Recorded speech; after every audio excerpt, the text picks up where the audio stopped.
Day 8, LA Part 2. This day was actually something I bought in advance, like way before I got here. This was something I knew I would do because once I knew I'd be in LA, I started looking up like what I wanted to do. And I was joking with myself one day and I was like, oh, I know, I'll go to Disney. Haha. Looked up tickets just to see how much it was. I actually didn't plan on going. But then as I was looking up Disney, an ad popped up for Super Nintendo World and Universal, which opened this year. And as soon as I saw that, I knew I was going. So I got tickets to Universal and got a game plan to go to Super Nintendo World. So they had an option where for like a few extra bucks you could get into the park an hour early. So I did that, and let me tell you, I'm so glad I did. Um, it was super cool, and so you walk into the park. They have it separated in a different spot from all of the other parts of Universal Studios. So here's the entrance right here, and right away it's just full of Mario fun, and like even the walk in right here is super fun.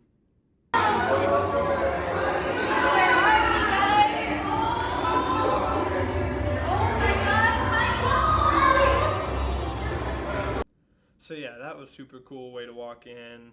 And then, before you actually enter the world, once you've exited that warp pipe, you're in Peach's castle, and they have these paintings on the side right here, which are very cool callbacks to Mario 64. So I was already just feeling like a little kid because I love Mario, have always loved Mario, and just getting to be in there was super cool and see all these callbacks. So I walked in, and here's me, like, as soon as I walk in, kind of taking it all in.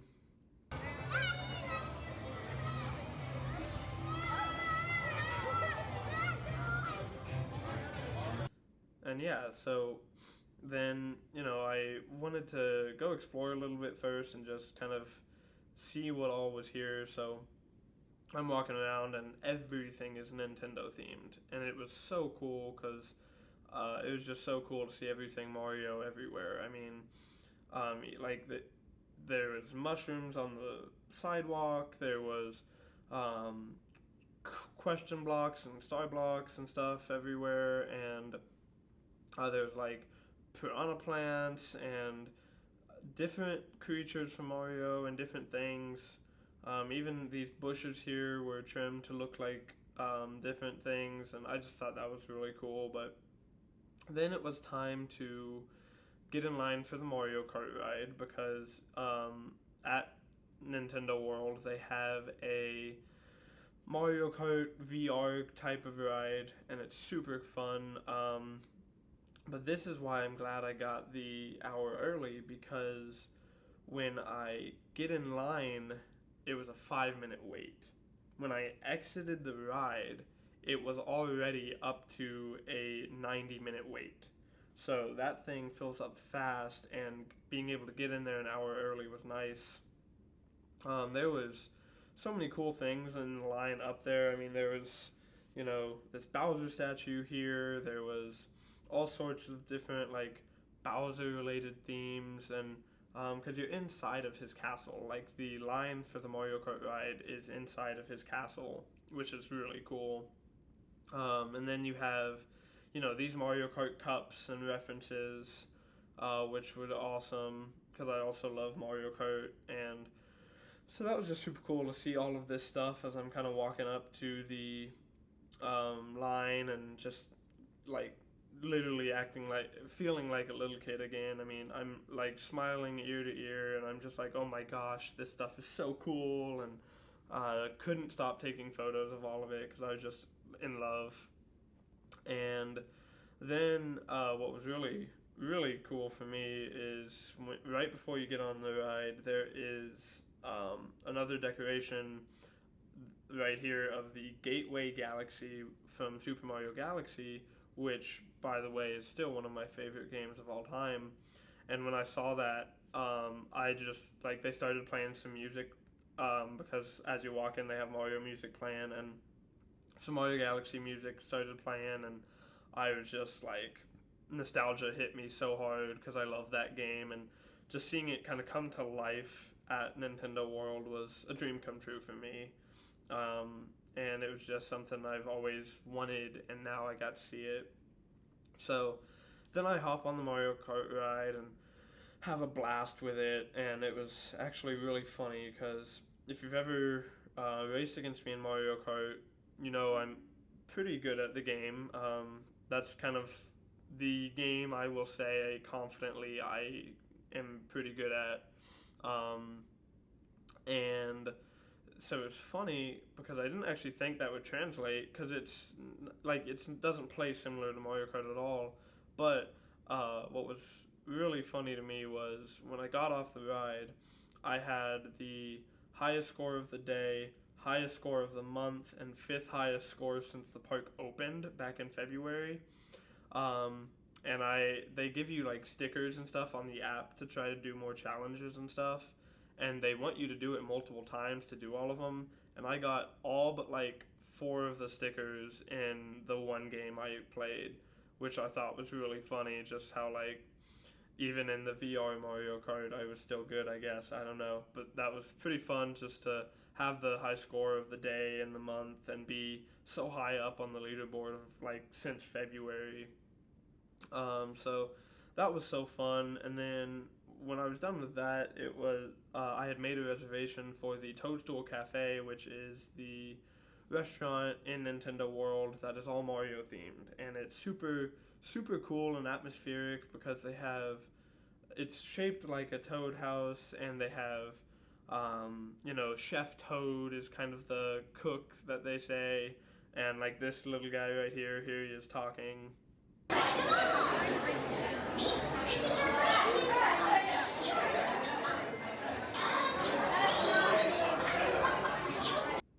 And yeah, it was just super cool to see all of that, and um, all of the food was like Mario themed, Mario named, whatever. And this right here is what I actually ended up getting, and this is the Bowser's Fireball Challenge, and oh my gosh, it was so good.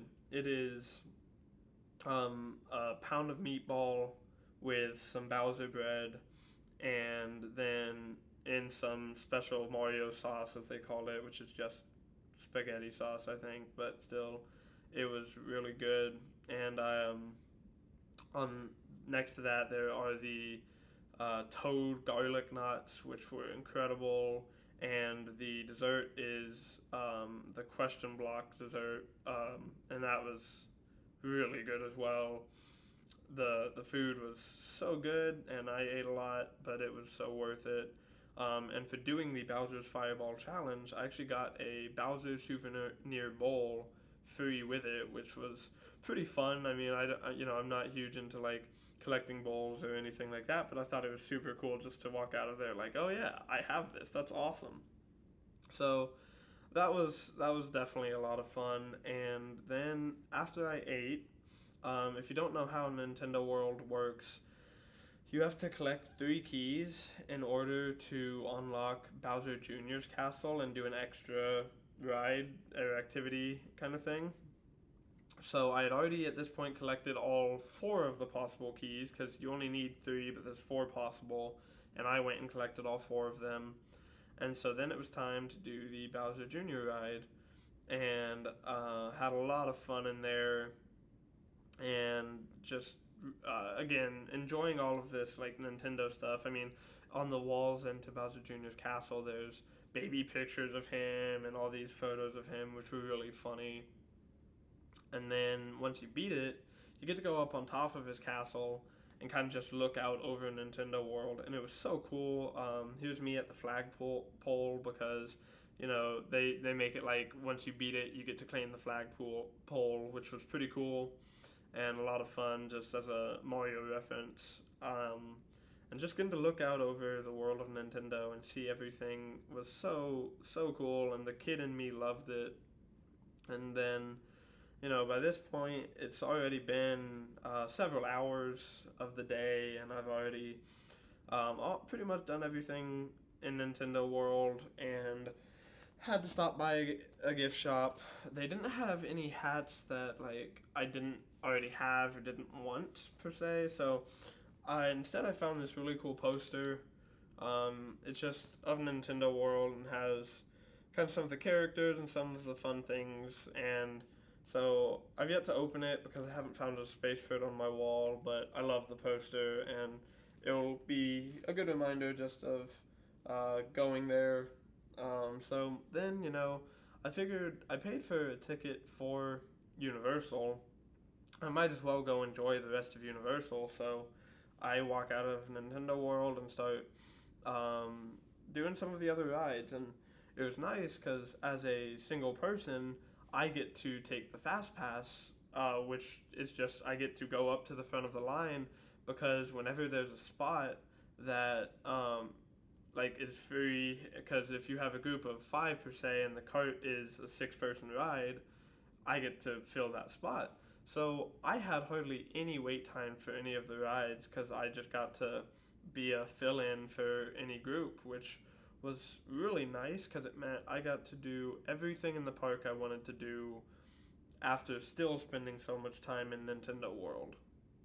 The first thing I did was the Transformers ride here, and then I did the Jurassic Park ride here and got to see the Velociraptor. Fun story about this one though, as I was on it, the Jurassic World ride, it broke down at the end, so we just had to sit in the water in our boat for like 10 minutes maybe. And because of that, they were like, "Hey, we're so sorry.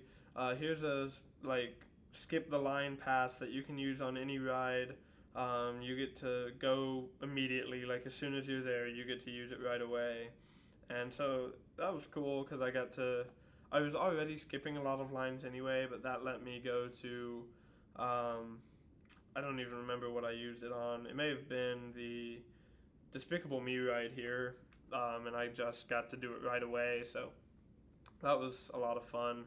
At this point, you'll notice I don't have a lot of photos, and that is because my phone died as I was documenting something, which leads me into my crazy story of something that happened on the Kung Fu Panda ride. So there's a Kung Fu Panda ride where you kind of walk into a like DreamWorks cinema thing, and it has Kung Fu Panda interactive elements. You sit in your chair and it like vibrates and shakes as you're on this Kung Fu Panda adventure with them. Really fun, but at the end, in front of me in line, there was this guy with a Kung Fu Panda hat and shirt. Clearly loved Kung Fu Panda, whatever. And at the end of the ride, I got to witness him proposing. And my phone was already at like 2%, so I knew I couldn't video it because it would die. But I'm sure glad I started writing it down because the interaction was absolutely crazy.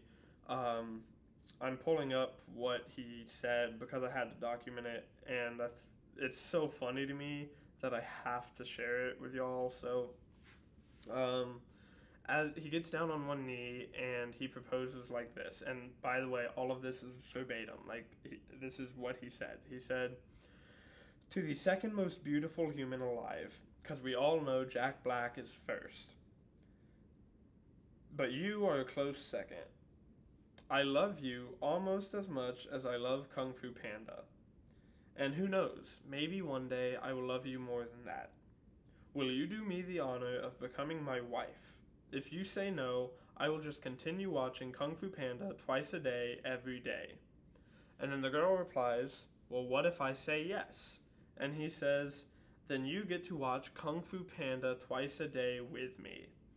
She replies, after a quick pause, "Sure, why not?"